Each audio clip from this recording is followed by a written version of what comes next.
各位乡亲平安，欢迎收看今仔日1月7日公视台记台早起新闻，我是丹妮。今仔日早起，咱先赶紧来关心咱台湾伫咧基隆港外海的电缆，初三的时阵去互一只吸未量值的货船拖转去，海巡有去现场收集证据，不过这货船是已经驶离开，无法度甲扣起来。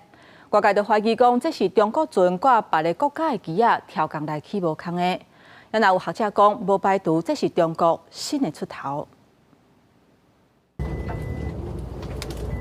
伫咧亚流北平7海里，贵人海巡人员挖掘伫咧海面上的这台外国货船，因为这只科迈龙级别货船顺行39，敢若是伫咧1月初3早起，甲中华电信伫咧贵人港外海海底电缆拖转去。海巡署接到报案赶到现场，要求这台货轮转来接受调查。因讲搜证煞了，这台货船已经驶离开，无法度靠船。相关事情已经交予检方追究刑事责任加赔偿的问题。中华电信讲，第一时间就启动紧急备管应变机制，无影响到国内通讯。航港局表示，若是以后这台货船搁在新浦入港，将会派港口局管制员停船，并且通报海巡等单位采取必要的作为，维护咱的权益。也若外界质疑，这台货船用中文号名，敢若是注册非洲级别中国宽移船，这方面也过来调查。而进前，马祖甲台湾之间的通讯电缆就几多遍互中国的船损害。而最近，欧洲波罗的海也发生中国货船涉嫌切断海底电缆，引起大家的注意。他们操作的形式，这是属于平时灰带的一个操作，它让你比较难去追溯去究责，说真正的主使国，去清楚抓住说一些重要的海底电缆的节点，然后以它的技术。不管他是派科技探测用的小潜艇去把它给掐断，还是说他用锚去把它拖断，用让像耙子一样把它给耙断，这是中共现有的3项技术是都有办法做到。学者分析，相关情形无排除是中国普色地带组建的开发测试版，除了试探各国的底线，也可能测试对台湾进行资讯封锁，咱来有所警觉。公视新闻采访报道。中国出头了了，称在派网军对台湾网络攻击。根据咱国安局的报告，去年平均每天去防侵扰240万件，毋但比前一年、去年加一倍，而且海客大部分拢是中国的网军。因主要的目标是通讯传播，也有咱的交通甲国防系统。这三则传出国际海客对咱公家单位甲企业发动网络攻击，国安局初5公布，中共网海手法分析，佫是指出咱政府网际服务网自2024年每日平均被侵扰240万次，比2023年日均110万次，而且大部分是中共网军所做的。根据国安情报团队掌握，2023年，咱政府甲民间网海案有752件，2024年增加到906件，其中超过8成是政府机关。中共网军的主力目标是电信业为主的通信传播领域，一年之间增加650%，也有交通甲国防供应链也拢明显增加。国安局整理8种手段，包含锁定政府公部门，用利益攻击方式闪避侦查，是要测出咱国防供应链甲自服务者基本资讯，还是咱公路、无等关键基础设施结合民间海客，塑造测出咱国产技术、构筑加配合军险对交通甲金融机构发动分散式阻断服务攻击等等。亲像2021年，迄时阵美国众议院议长佩洛西访台了后，强军发动围台军演的时阵，咱的超商甲代替荧幕拢出现简体字的骂人文字。迄时阵，中央甲地方政府官方网站也拢被攻击。它的手段来说，它会越来越复杂，就是它可能不会直接对你的目标去进行攻击，那可能透过间接的方式去绕。我们要时时刻去对于它的存取行为去做一些的监控，一旦发现异常的时候，要进行阻拦的一些状况，就不要想说今天来讲好像内网的机器就很安全，那这个当然其实是我们可以注意到的一些现象。专学者表示，中共继续加大对待网络攻势，侵扰手法愈来愈侪款，较歹发现，提醒大家应该加强重视治安防护。记者综合报道。政治消息来看，民进党立院党团总召集人郭建明，测试的时阵提出罢免韩国瑜甲所有国民党的立委，不过民进党讲也未针对罢免具体来讨论。有内也立委张辉表示，国民党是无咧惊，甚至无排除伫咧部分的选区，甲民进党的立委罢免来反制。另外，郭建明嘛提出公投解散国会，不过有学者讲，公投的范围并无包括解散国会。我们要双罢，第一个要罢免政务院长，第二个要罢免国民党41个区域立委。民进党团总调郭建明初次提出双罢概念，引起讨论。不过，民进党中央党部是强调，各地罢免行动拢是国民自主行动，尊重党团的看法。不过，民进党无针对罢免具体的讨论，今晚哪位无排除也被提出罢免反制。面对民进党来势汹汹的大罢免潮，我们一定会正面迎战，在一些区域里面。也会针对民进党的立委，譬如说吴思瑶、吴沛忆、苏巧慧、张宏陆，都有可能成为罢免的对象。朝野继续对立，进前立法院三读通过修正宪诉法、选罢法甲在位法三大项，行政认为实行有困难，初二将对宪诉法提出复议。郭建明阁出招提出爱公投解散国会，不过学者认为干的是政治服务。只能做法律的复决，或者是法律原则的创制这些议案。所以呢，如果要用公投方式解散国会，基本上来讲，唯一一个可能性就是修宪。另外，哪会持卡新北康掌握相关郭建明，捌透过随后导致中国证据，郭建明也伫面册列文提出时间顺序，表示这随后伫2013年投资的时阵，不是伊随后，佮表示切了一定的提估。很多的名单是在我的手上，是我不能拿出来，因为有个资法的问题嘛。但到法庭上就没有这个问题啦。你告我，我一定传证人来。民进党伫会乱水粮食批评，齐卡心故意用攻击郭建明的方式，转移南北立法院内底扩权乱政的现象，呼吁在野都爱站站。记者综合报道。各位乡亲，咱做回来关心天气。今仔日大陆冷气团入南，这波冷空气会较大冷。今仔日各地大部分拢是侪云到好天的天气。咱来看云图。今仔日下半晡开始，北部甲宜兰的气温会降低，其他的所在暗内会反寒，低温普遍是伫咧13度至15度。也若华东地区甲恒春半岛会落短暂雨，到拜四的时阵，各地天气会变较淡湿、较凉冷，嘛较会落雨。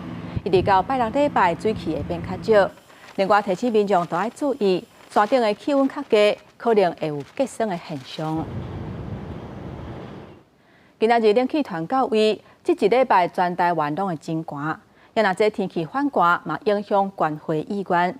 目前全台湾火库库存的量平均是挡无甲一礼拜。北部地区出日头，真侪民众规家也是带囡仔到公园来运动。到初六要一波大陆冷气团的南下。那这波大陆冷气团影响时间会比较久一点点，可能一直到这个下一个周末，也就是说从礼拜一开始，可能会一直影响到礼拜六，甚至是礼拜天这个时间点。初六开始，全台气温的下降，未来一礼拜拢是偏寒的天气。北部地区低温是13、14度，中南部透早低温也降到15度左右，部分地区的低温可能会伫10度以下。初7、初8是大冷，初9到11因为水汽增加，北部甲东半部拢是湿寒有落雨可能。也因为连续几若波冷气团报道，全台火库存量是真无够。最近天气比较冷，还有感冒的民众比较多，所以会影响捐血的意愿。过年前后其实是血库最缺血的时候。北中南个血型拢是黄色的灯号，国内整体血液库存平均是6点1天，尤其台北特别欠 O 型加 A 型的血，更加需要民众来捐血。经过看到有在捐血就来了，这样还蛮健康的啊！固定捐血还蛮对身体也蛮好的。早起北部地区的捐血车有不少民众主动来捐血，虽然是24节气内底小寒，也毋过大家也是真热情，希望趁过年进前为国内血库储备一份的心力。公视新闻采访报道。创下过去当季的上悬程度。公视新闻台同朋友。各位乡亲，刷来，咱来看今仔日早报的重点。咱先来看《中国时报》，陆军以目后专案，甲美国买2款无人机，发计师写的计销差不多是台票59亿，不过美国报价是115亿，是差60亿。洪志义讲，这内底有灌水，因为安尼调解的立委还阁决定要来调整预算。有军方的官员讲，是因为美国军售报价出问题，只要55亿，无唔对。来看联合报，根据统计，台大部的学生成绩摕 A 以上的是要到6成，若台师大摕 A 以上的是占6.4%。有学者认为讲，高等教育的成绩，若是大部分的人分数拢拍了遐尔悬，可能会影响判断学生实际能力。甚至学生出业要找头路，申请外国的研究所，嘛有可能会受到影响。台大即马按算要调整拍分数人数的比例，其他的大学嘛当咧考虑，敢是要第日办理。过来看自由时报，交通部定出2030年市区公车全面电动化的目标。不过公路局上新的统计显示，全台湾市区电动公车的比例是还无到18%。6都吊车尾的是桃园、新北甲台中，若非6都有7个县市拢是0。针对这成绩无理想的情形，各县市大部分拢是讲因为产能无够，业者买车的负担真大，而且这充电站嘛无够等等，会积极来推动，而且来帮助业者改善。继续来看高雄小港机场，为去年11月份开始，敢若开放予排班的计程车会当入去载人客。若是一般或者是多元计程车是拢禁止。若是想要载人客，就爱伫咧机场外口的停单区。昨暉台南、高雄甲屏东三大计程车工会去机场抗议，要求都爱修法。上半台一般到多元计程车，初5下晡伫高雄小港机场头前的路段，司机化口号发动电控。修正版，修正版，保权益。南高屏三大计程车工会串联，因为机场过去先禁止飞机场排班车入去招人客，暗过延到停车场才有约旅客。去年11月初到了，全面禁止甚至开发，选好做的车并有约单入去载客，若无公平，也对惯用 App 叫车的国际旅客无优先。停车场嘛是照常交钱啊，为啥袂当伫停车场啊？叫阮就爱坐人客。近几年的这个多元计程车开始成立，所以你的法规已经没有办法符合现在的一个社会的需求跟社会的进步。我们号称台湾是科技大国，可是我们一点都不科技。三大工会呼吁修改民用航空机场客运汽车管理办法，航空站代表接过电证书，表示透过法制研究解脱的方法。不一定会来分别来处理，然后会广泛的来说是做最诚恳的一个回应。开放的话会比较多车了，有时候可能排班的会等很久。都可认为开放延期集中选择，暗过排班计程车感觉委屈，因为因是照规定申请各高会费。没有总量管制的情况之下，大家都可以来报名，我们并没有排斥其他人来报名，怎么可以说你不报名，然后又要来进来里面这样子营业？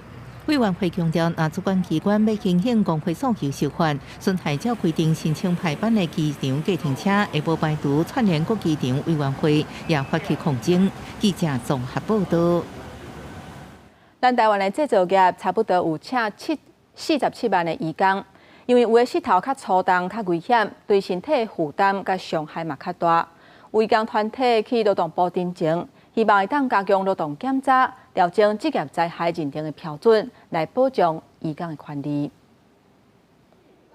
移工团体聚集伫劳动部门口，这移工大部分拢伫制造业上班，拄到职业灾害的时，雇主煞无要插。亲像1年前移工阿纳斯就讲，伊因为长期搬相同的物件，致使两骨就爱手术。不过雇主却认为这不是工课造成的。医院说这个有开刀，开刀好了，我跟老板讲啊，老板帮我一下，这个是我有改掉，我没有线。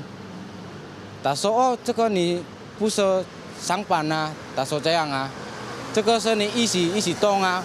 台湾国际劳工协会表示，长时间作业造成慢性的职业病，长期累积对移工的健康安全造成真大的威胁。协会也讲，移工每3年都要转换工场，这也致使移工的工课欠连续性，无好申请职业伤害。因要呼吁政府爱甲中小企业的劳动检查专案化，也要加入移工的角度，让移工有健康安全的工作环境，降低职业伤害。很多移工。他们明明在工厂内发现了问题，但是他们也知道，每当有政府的人员来检查的时候，这些雇主就会开始作假，要么把一些机器的运转设备调到最高功率，要么准备一些文件去应对这些警察。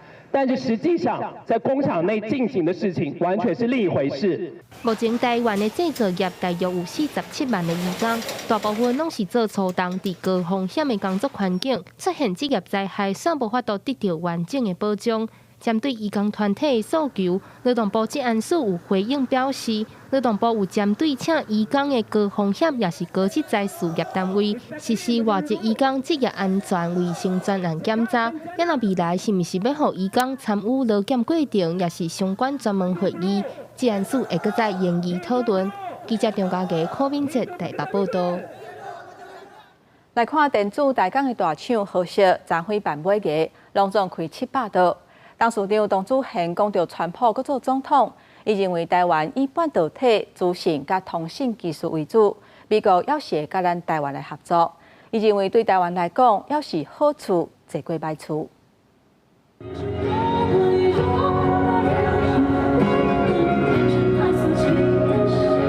邀请大咖的歌手来表演，田馥甄唱几多条夜交白歌。豪雪集团掌办团圆日买个，一个天团歌舞人家 Energy。现场开700多，总奖金1.6亿。豪雪的董事长董祖贤讲到，川普重返白宫，认为台湾以半导体加资通技术为主，美国一定要跟台湾合作，分析所有因素，对台湾是好处多，歹处少。尽管世界局势如此，但是科技的力量仍然带给这个世界进步、正面、光明的一个方向。同款也是科技业的消息，辉达的执行长黄仁勋这群行程排甲正版，昨参加第台北办的全球 PC 玩家盛会，为黄仁勋伫吹气的演讲提供暖心热场。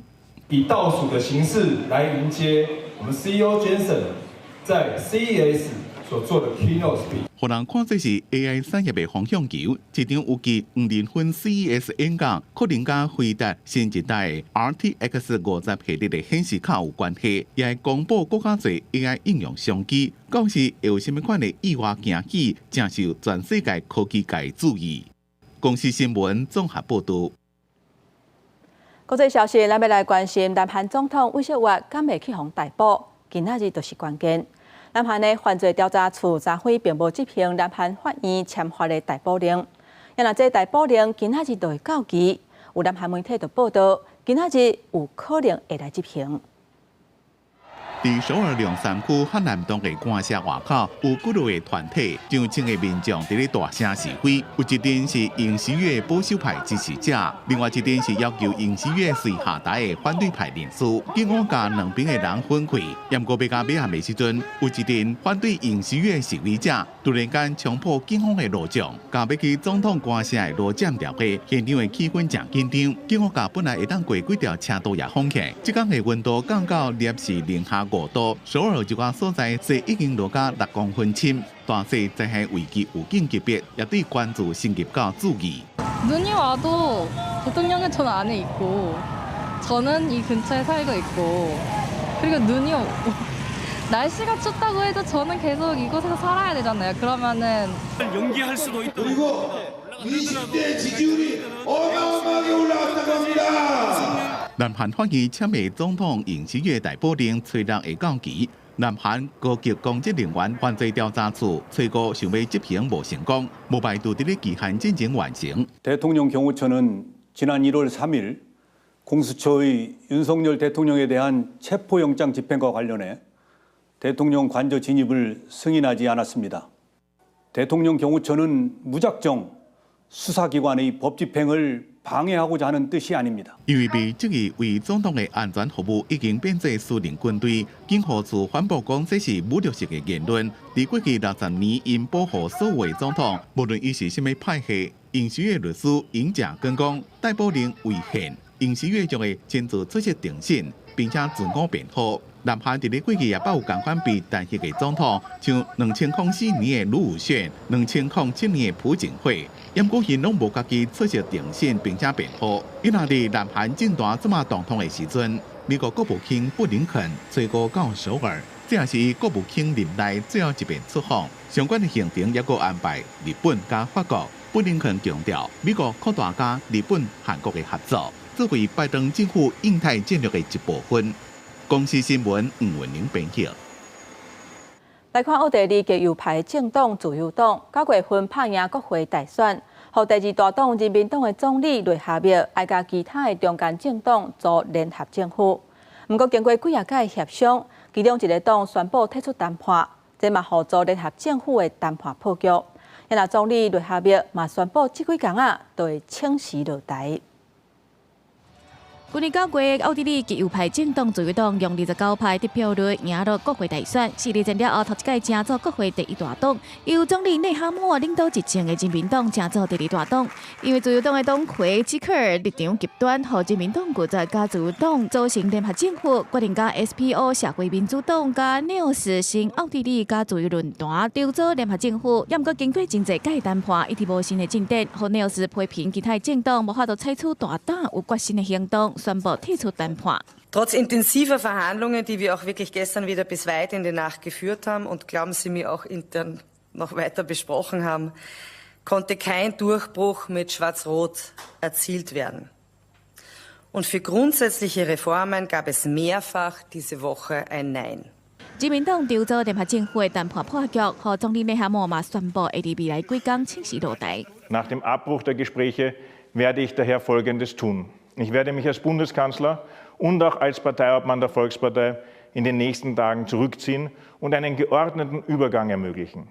因为得票率上悬的自由党无法度单独执政，嘛暂时无其他盟友会让做伙建立联合政府。不过为国会大选了后，民众对自由党的支持度是继续增加，领先人民党甲社会民主党10%。暂时内哈默宣布要请辞落台，未来奥地利政府上可能的两个方向，就是改由自民党党魁基克尔负责组建联合政府，也是提早举行大选。公司新闻台是董平益。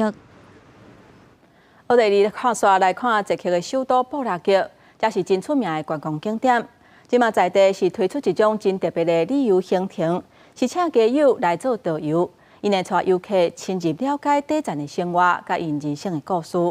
那这旅游的行程差不多是大票490块，会当互游客为无同角度来认捌一个所在，嘛感受家友因面对生活的无奈甲困境。伫咧捷克首都布拉格的国家博物馆门头前，54岁导游纳达边仔有真侪游客唯一要听伊讲，不过伊讲的毋是博物馆的历史或者是展览，而是伊家己过去伫咧落流浪食毒的经过。当纳达讲到伊家己食毒食30年，甚至为着生活变做性工作者时阵，游客表情拢正沉重。不过纳达伫咧讲到伊这段不堪的人生时阵，并无后悔，是有着希望勇敢面对未来。Že ten můj zkažený život je aspoň k něčemu dobrý, no. Že prostě dávám ten odstrašit říkat těm ostatním a můžu se toho vypovídat, jako mě se vždycky uleví tak nějak trošku. 纳达伫咧4年前解读成功，并且真侪社会企业公司布拉格立刻的导游，带游客熟悉布拉格的底层世界。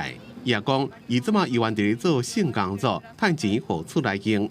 布拉格伫1990年代犯罪加毒品的问题正严重，造成街友大量增加。根据社福机构统计，目前街友的人数有要加4000人。社会企业公司希望会当请街友来做导游的方式，让游客对无同角度来熟悉布拉格，并且对底层民族的无奈加困境更加有同理心，减少对街友的偏见加歧视，促进更加多社会共鸣加包容。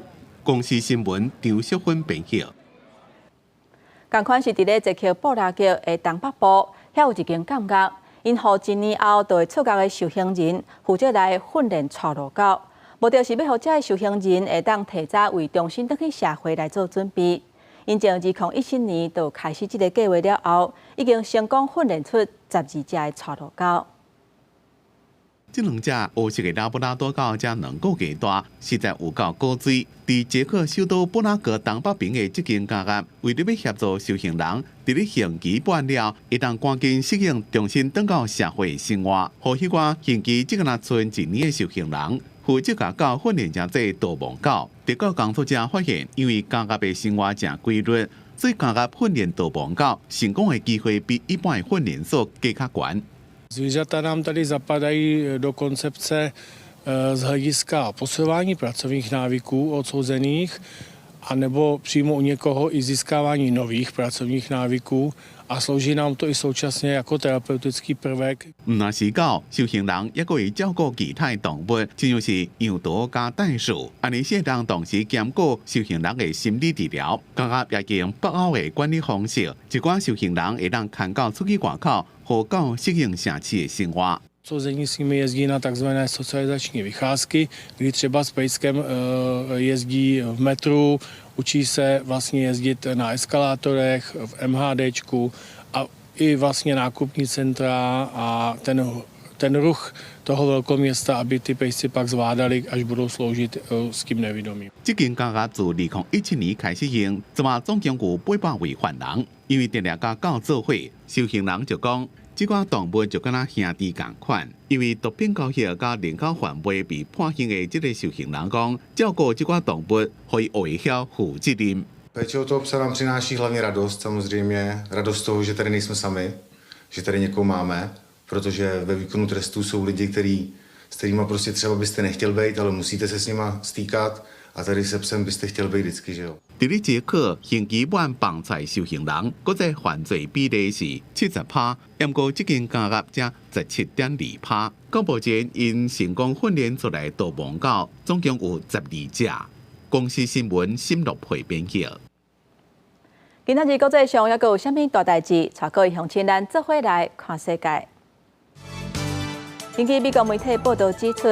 中国人民武装警察部队常在接受包括水顶作战、甲城顶战等等的训练，这显示中国准备要互武装警察伫咧入侵台湾的行动当中扮演关键的角色。来看根据法新社的报道，哈马斯高层昨天表示，已经准备好势要甲34个以色列的人质放出来，加做站在换政府协议第一阶段其中一个部分。 以色列总理办公室指出，目前哈马斯也未提出人质的名单。过来看，美国总统当选人川普20就要就职，意大利总理每6年初4去美国甲川普见面。初5的时阵，伊带出2个人做伙翕的相片，而且强调讲，因已经准备好势要来合作。镜头转来咱国内。 伫咧新北石子有一栋大楼的泰路为11楼向落落来，去隔到一个过路人。这个过路人是规个头壳流血流地送病院。市府认为讲社区管理的责任做了无好势，所以照建筑法，甲这个管委会罚6万块。车真侪大路向一阵烟雾飞起来。 所以就看到龟头卡吹起石头，原来是大楼有泰路落落来。当时一个查某人拄好经过，互泰路撞到，造成头壳受伤，当场会70滴，赶紧互消防员救治，加在是无性命危险。警方到现场，赶紧用黄线围起来，避免搁再有人员受伤。现场当时真混乱，社区管委会甲环保人员甲这泰路一并清运，停伫顶下卡的机车也有泰路撞到，当时也有经过民众也差1点仔就有泰路撞到。 小朋友就经过这个路口，那一进来之后，大概隔了几秒钟，整个这个墙外的瓷砖就掉下来了，所以是蛮危险的。这应该是这个大楼比较久的，如果掉那一块的话，有可能会延伸到旁边。 新北市派人到现场勘查，确认泰路是由社区11楼外壁落落来。依照建筑法规定，建筑物所有权人也是公务大楼管理委员会必须慎尽管理的责任，先罚管委会6万块。依法规若无改善，应连续来处罚。处社区6万元的罚款，并且请社区紧速来检视，如果有其他有立即掉落疑虑的部分，应该要紧速的来去做排除。 那是因为外壁爆炸致人伤亡，后续也面对民刑事赔偿的责任。因为常常听到泰路落落的事件，内政部国土管理署也提醒，伫天气好天如雨加冷热转换时，外壁泰路落落的情形恐惊较严重。地方政府应该落实相关外壁巡查、列管甲通报管理的机制。记者综合报道。赛车过路口爱停让过路人推动已经一段时间啊。 伫咧苗栗有一个负责人，伊驶红领车要带伊3岁查某孙过车路，不过却是去互一台要倒弯的车撞到，加在是无性命的危险。目前警方照违反道路交通管理处罚条例，要甲这个赛车的查甫人罚7200至3万6，而且吊扣驾照1年。监视器翕到这姓陈的查甫人杀囡仔车，内底坐是3岁查某孙，花条线路已经行一半，扣小车伫倒歪的轿车直接给弄掉。姓陈的查甫人甲囡仔车拢倒伫涂骹，开车的司机也赶紧来看卖。女性左手肘以及左膝盖有轻微的擦伤啊，那女童的话嘴部有流血的情形。经消治报了后，赶紧将2个人送病院。姓陈的查甫人甲3岁查某孙身躯真侪刺伤，加在性命异常稳定。代志是发生伫7月时8点半左右，当时这姓谢的人开车伫文化街甲八德里路口准备要倒弯时，无注意到姓陈的查某人将杀囡仔车要过大路，安尼直接给弄掉。谢姓驾驶酒测值为0，为针对其行经行人穿越道未礼让行人，并肇事致人受伤等行为自担告发。即便是绿灯，我也是会注意周遭，因为你不知道人家会不会闯红灯。警方也依照违反道交管理处罚条例来开单，应处上悬36000块以下罚款，并且吊扣这姓谢查甫人驾照1年。根据道安总动员的资料，全国去年1月到10月过路人交通死亡人数是296人，甲去年同期来比较是减少8人。以标准观来讲，比去年8人减少2个人。因为台湾交通安全协会讲，开车人转弯的习惯也是爱改善。其实通过路口的时候，车辆要走哪一个车道，要通过哪一条轨迹进入哪一个车道，这个其实都是规划好的事情。林志学讲，转大部分路口改善了后，拢有画这个引导线，开车人应该避免用测试过方式来倒弯。经过这花条线时，更加应该爱真细腻，才法度来确保安全。记者综合报道。来看台南永康保生宫造就大闹热。拜六暗时因办音乐节，不过煞受民众为着要看表演，煞爬起伫铁厝的厝尾顶，看着是真危险。庙方是赶紧出来回息的，嘛讲以后办活动会加强管理。民众搭伫铁皮厝顶，随音乐喊来喊去，一无细意就可能打空。阁有家长互囡仔冒险拍，也是坐伫悬壁顶看演出，万一摔落来，后果不堪设想。台顶歌手用心表演，台下观众听甲真入迷。台南永康保生宫因为建筑大点，初时暗时举办音乐节，煞出现真侪乱象，唔哪黑白白，场内阁有部分民众食薰，引起不满。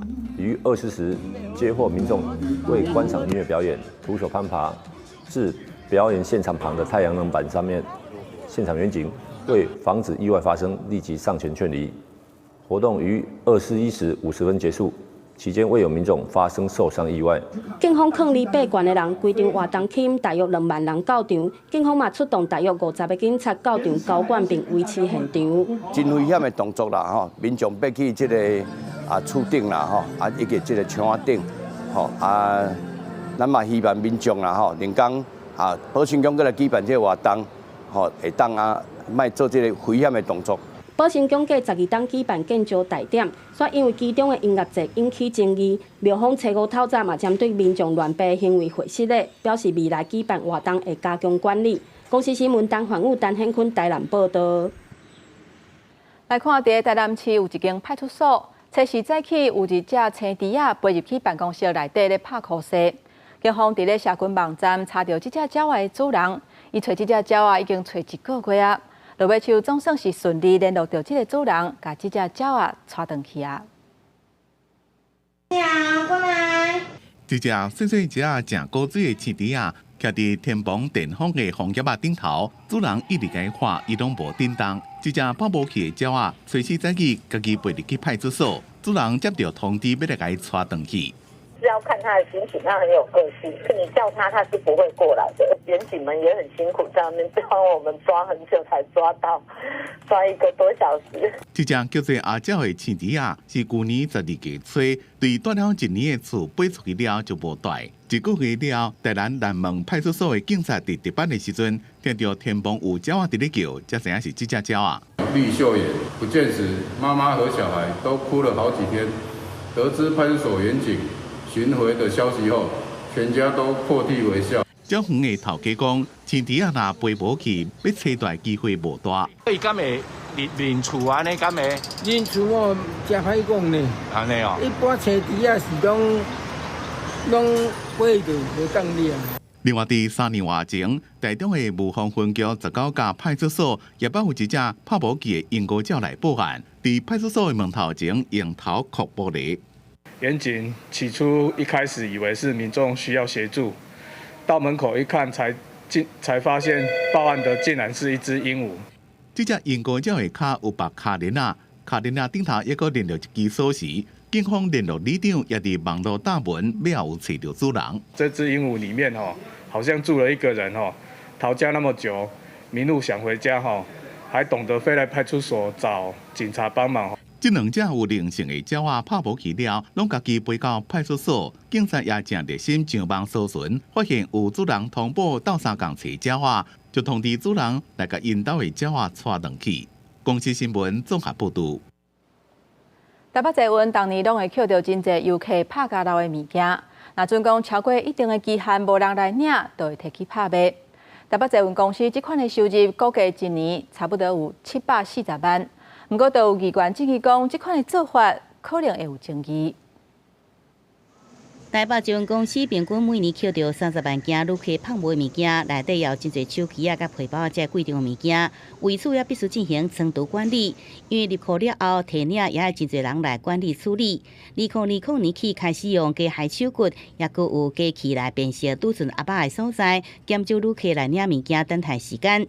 现行规范拍卖物件对最后招领日超过6个月，也是价值伫500块以下，经过公告甲招领超过16天拢无人认领，就由8节委外来拍卖。有个专年拍卖物件收入达到740万块。我觉得他可以把那个保管的时间放长一点，可以，这也是一个方式，就是让人家还有机会去想起来认领。你摆了3年也没人来领了，有的东西是充公可以用就充公，如果不能用，留了也没用，就是销毁。因为台北市议员案件伊个提出质疑，无人认领就真侪8节收入会有争议。8节讲，依照民法规定，公共场所无人认领，捡到物件爱交予警方。不过捷运列车拍卖物件数量真多，为了予旅客方便，市府伫103年依照行政厅司法规定，委托8节代为处理。依照民法相关规范，超过期限无人来领，又捡到人取得伊所有权也是变卖。市政府依照行政程序法委托我们公司的相关规定，参考政府采购法，以公开招标的方式来做办理。后续我们会参考国内同业拍卖的做法，来评估处理的方式。也来代替甲高铁对着违失物有相关处理的程序。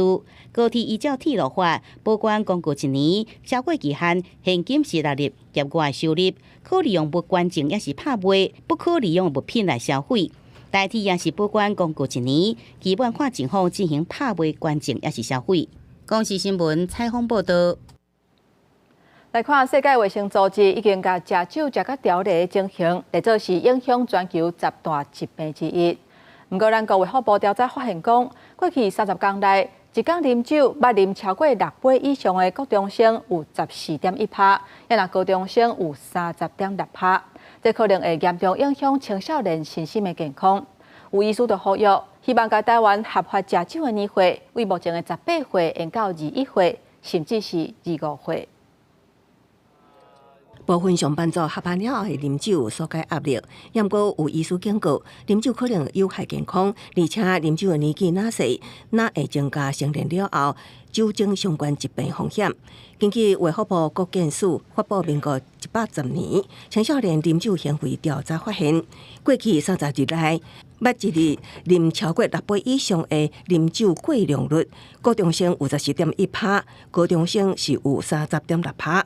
所以有医师倡议，将台湾合法啉酒年纪为今麦18岁延后到21岁，甚至25岁。17、18岁呢，还是这些青年人，还是心智还没有很稳定，他们只会觉得喝酒的好处，所以一定要告诉他们喝酒不好。那所以呢，唯一的办法就是我们把这个法律呢，跟美国一样，21岁。医师表示，世界卫生组织 WHO 已经将酒精依赖列为影响全球10大疾病之一。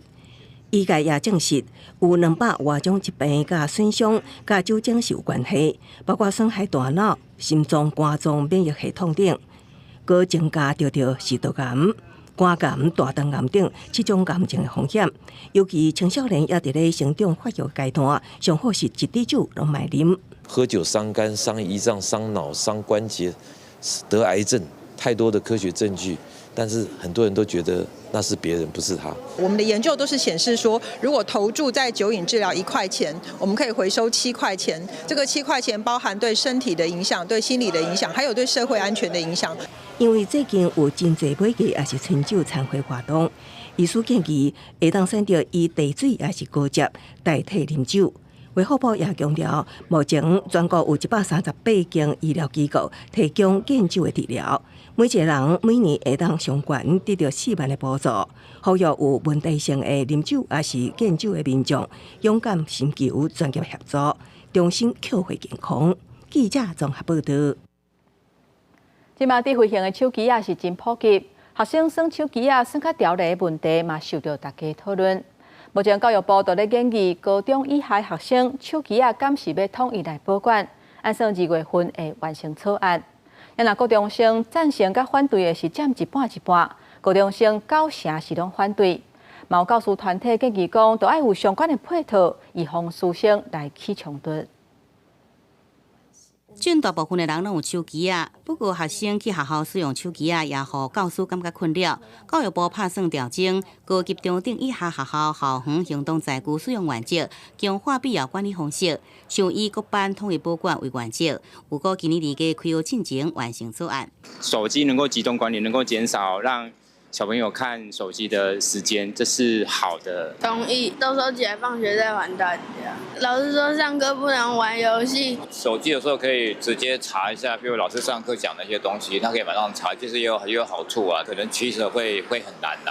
学生团体捌初步调查，发现高中生赞成甲反对各一半一半。高中生有90%无认同收手机啊，认为收手机无都解决数位工具用掉的这个问题。关注学习需求甲意义，知道安怎善用数位工具，这是根本解决的方案。我们去告诉他们要学习如何使用行动设备，那并且去落实108课纲这样的一个资讯素养。多数是期待教育部能够有一个统一的规范，去界定说到底要在怎么样的状况收，怎么样的状况不该收。重点就是当学生违反规定，或者是家长跟学生不愿意遵守规定的时候，学校可以怎么做？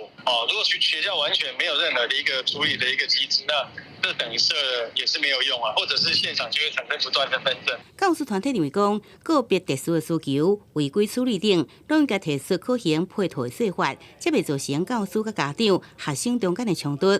教育部讲，多数国家无全面来禁止学生带手机到学校，也毋过由学校订立校园使用规范，会以甲手机关起来为原则的针对下，再个强化必要的管理方式。公视新闻采访报道。即马进入高龄化的社会，各院院甲资济病院合作办课程，或者时代来训练筋肉，希望互因振动的时阵会当较溜力，而且透过研究因体能的改变，会当找出更较适合这集会人健身甲运动的方式。教练一边注意长辈的动作，一边来解说爱维持出来的筋肉。这种一个对一个的运动课程，会当配合长辈的状况，随时来调整。资济病院的活龄中心，这3年来已经有200多位长辈上过筋肉训练课程。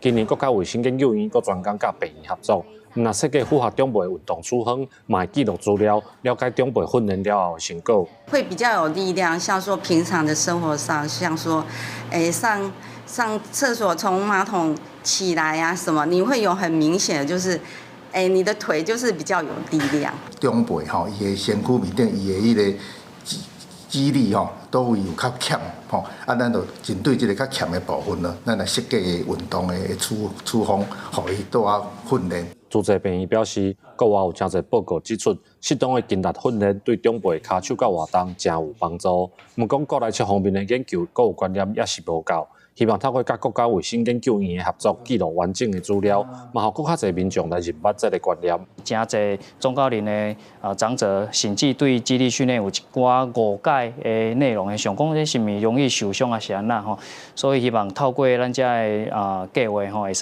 使去矫正一下这样子错误的观念。活龄中心指出，今年会替1200位的长辈设计近代训练的课程，2礼拜一届的记录，要来了解长辈身体经脉甲生活品质的改变，希望推测长辈近代运动的关系，嘛帮助国内个人健康的研究。记者林慧婷家己报道。来看台南的台语文化班因办台语的朗读比赛，报名的人为国小6年仔到70多岁侪岁人拢有，希望展现这学员因学习的成果，推广台语文，唔但会晓讲，会晓写，嘛会晓读。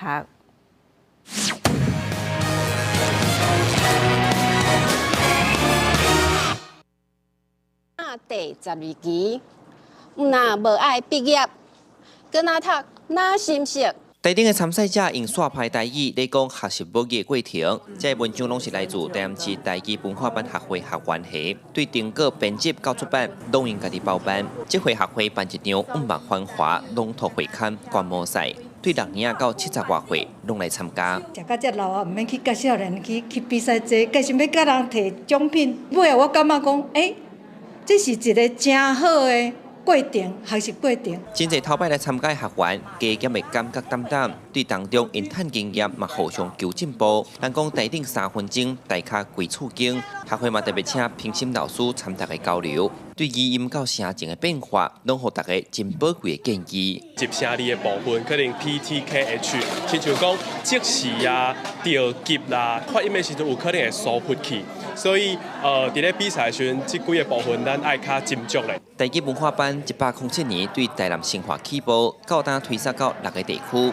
学会理事长黄良成讲，这是一个平民教育的所在。普遍的观念是台语，大家拢有在讲，哪会着去学台语文？以及几档的推广，嘛看到大家进步。这个社会人士伫咱台语文化班读册，读甲有一个成就感出来，甚至佫带厝内底的人，爱亲戚好友做伙来读册。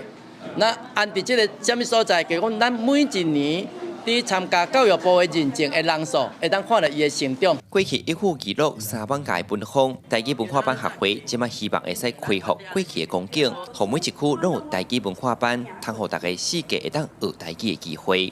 记者从台南采访报道。今晚文化部当咧推销台语家庭，家己市甲在地独立册店嘛办台语的活动。用绘本甲囡仔歌等等的方式，或者亲子家庭会当哪耍哪讲台语。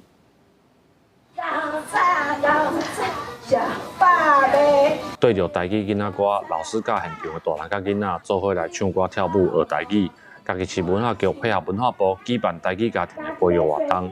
上课老师就讲，用活动甲课程的内容，互父母甲囡仔拢会当做伙来学习台语。我想讲用唱歌、讲故事啊，做一寡物件，互囡仔感觉学台语嘛足好耍的，安尼。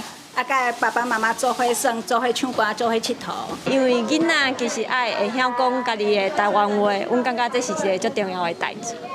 除了文化局针对家庭亲子的活动，家己是在地独立册店甲推广台语的一寡单位，嘛佫有规划工作坊甲讲座的主题活动，希望提升民众使用台语的意识甲观念。像咱即摆去夜市啊，就当听到身躯边全部拢咧讲华语，台语煞干那去学校才小可有咧用，去一段点钟，幼稚园嘛无，安尼就去了了，所以阮家己感觉讲。应该为生活当中就开始。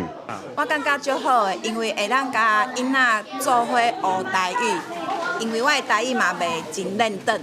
家己市文化局表示，台语家庭的培育活动，和台语的学习会当伫家庭生活当中，为会晓听开始，豆豆进步到会晓讲，希望和母语的保存甲推广，会当为家庭教育开始来定根。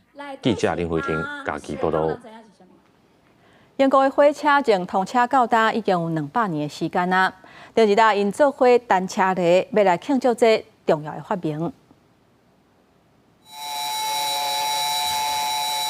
小气火车头伫11号中庆祝阵阵白烟，这是英国南部霍斯泰凯因斯车站，嘛是福国路线蓝莲花铁路的停靠站之一。由爱好者组成的历史铁道协会，今年主办大型活动铁道200，规年拢有活动，庆祝全世界头一条铁路通车200周年。元旦迄天中昼11点，全球有50多条路线，超过200台小气火车，同齐起喇叭，为这个特别的一年展开序幕。Well, it's very exciting. I mean, I've been involved in the Blue Bell Railway for over 20 years. which is quite a short time compared to some of our volunteers. And I've always been interested in railways. I mean, I can remember travelling behind steam railways as a child and as a young man. So yes, it's a very special time. 2025年对英国铁道迷来讲是意义重大一年。1825年，英格兰东北部城市斯塔克顿甲达灵顿中的铁路正式通车，是全世界头一条使用烧气动力提供载客服务的现代铁路。There's one guard on the East Coast Main Line. I'm not sure whether he's still there now, but he said, whenever I go around and check tickets, if there's kids, I will let them clip the tickets. Because that pleases the kids and the parents. And then if you get any problems on the way, the train is on your side. 虽然火车早达无够使用烧气动力，英国也是有一寡铁道迷伫全国保存各营运烧气火车。对于英国人来讲，火车的出现代表英国伫工业革命时期科技正进步的美好年代。以后的200年，火车是全世界上界重要的运输方式之一，彻底改变人类的生活。公司新闻由派准编译。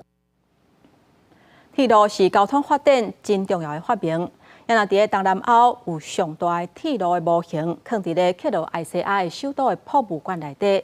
这个创办人即嘛是已经71岁啊，因为健康的问题无法度过营运，所以伊按说要甲博物馆卖掉。不过伊嘛希望甲博物馆买起来的人会当继续照原底的方式来经营。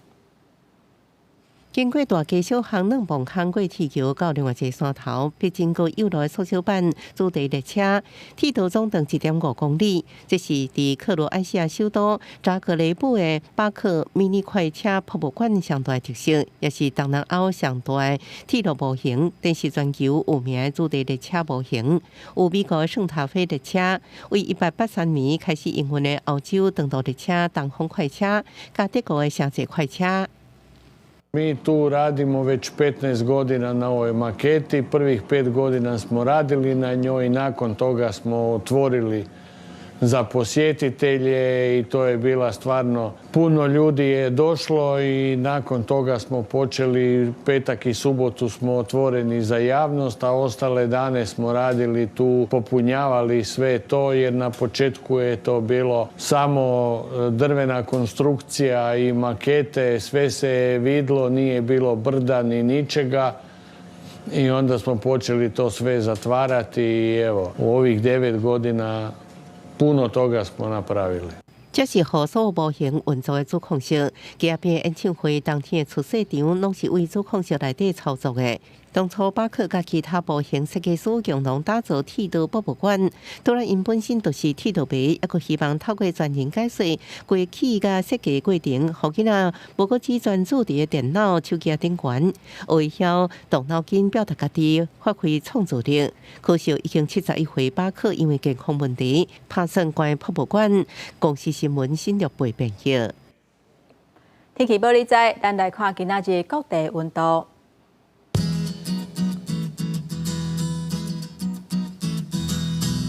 北部地区上加15度，上悬18度；中部地区上加14度，上悬22度；南部地区上加15度，上悬23度；东部地区上加15度，上悬21度。咱来看外岛地区，12度至18度。感谢乡亲收看今仔日的早起新闻，我是丹妮，明仔载同这个时间，咱再会。